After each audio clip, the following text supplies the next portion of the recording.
Donc aujourd'hui nous allons vous présenter la recette de la gambasse à la provençale. Donc une recette très simple à réaliser. Je vais vous montrer donc les ingrédients nécessaires et puis la marche à suivre.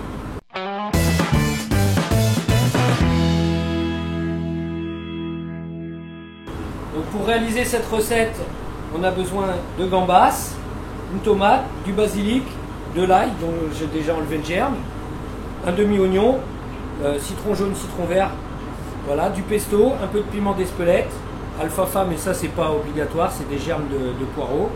Voilà, il nous faut aussi du pastis, de l'huile d'olive, du poivre et une tomate. Pour commencer, ça fait toujours son petit effet. Donc la tomate, il faut la laver, hein, bien sûr, elle est déjà lavée. Donc on peut faire une petite rose. C'est toujours mieux si on voit le couteau à travers la peau. Donc pour faire la rose, on se sert de la pointe du couteau. Voilà, notre petite rose est prête. Ensuite, donc on peut garder la tête des gambas ou l'enlever. Moi là, je vais les enlever, après on peut garder. Hein, c'est pas... Donc ensuite, on incise comme ça. On va enlever l'intérieur, parce que c'est pas bon, c'est les intestins. On va pouvoir, donc on va ciseler l'oignon. Voilà. Voilà. Là, et on va le recouper aussi. Notre tomate.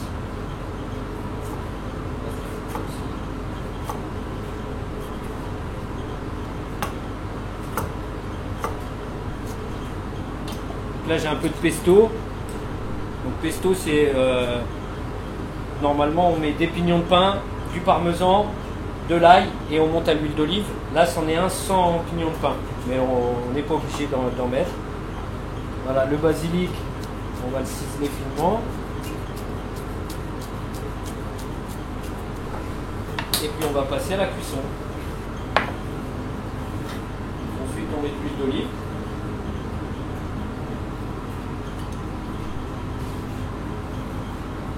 On attend que ce soit bien chaud.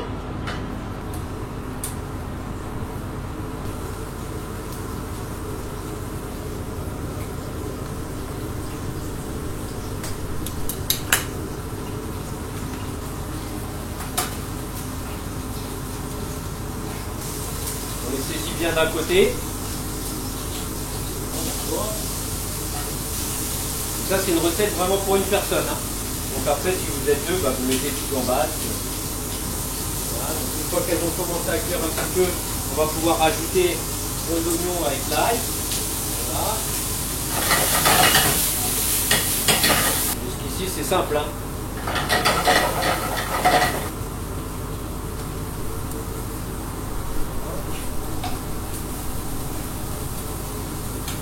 Notre ail et notre oignon commence à être pas mal. On va y ajouter les tomates concassées. On va flamber avec le pastis.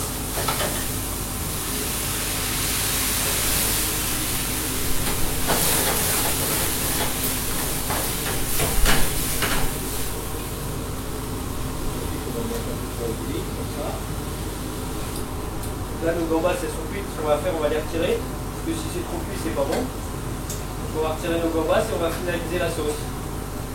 Voilà. Pour finaliser la sauce, on peut rajouter un petit peu d'eau. Voilà. On va baisser un peu le gaz. On va y ajouter un peu de concentré de tomate. Voilà. Là on sent bien le pastis déjà. Ouais. Ouais. On va laisser ça à feu doux. On va couper le citron vert. Voilà. Donc c'est un riz qui est cuit à l'étouffée. Là j'ai mis un peu d'oignon et de la carotte. Après on peut mettre ce qu'on veut. On va mettre la sauce comme ça. On va se faire ça. Les gambas, on va les mettre dessus comme ça.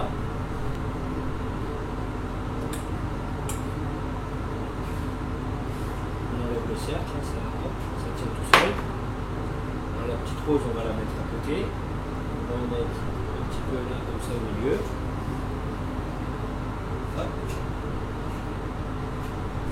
jaune, citron vert. La petite couche de basilic, on met au milieu. Le pesto, on met un peu autour comme ça.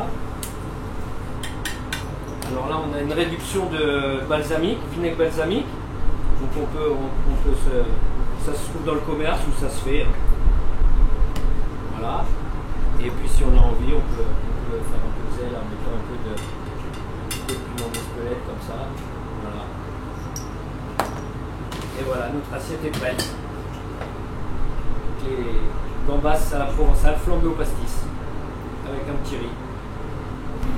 Donc alors après, on peut l'accompagner donc avec un bon petit rosé Côte de Provence. Hein, là c'est un Côte de Provence cuvée de prunelle, domaine de la Cressonnière. Donc, si vous venez déguster ce plat chez moi dans mon restaurant, vous pourrez le trouver.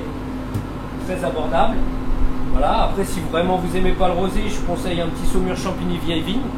Voilà, qui peut passer avec la viande, avec du poisson, avec la gambasse, ça passe très bien.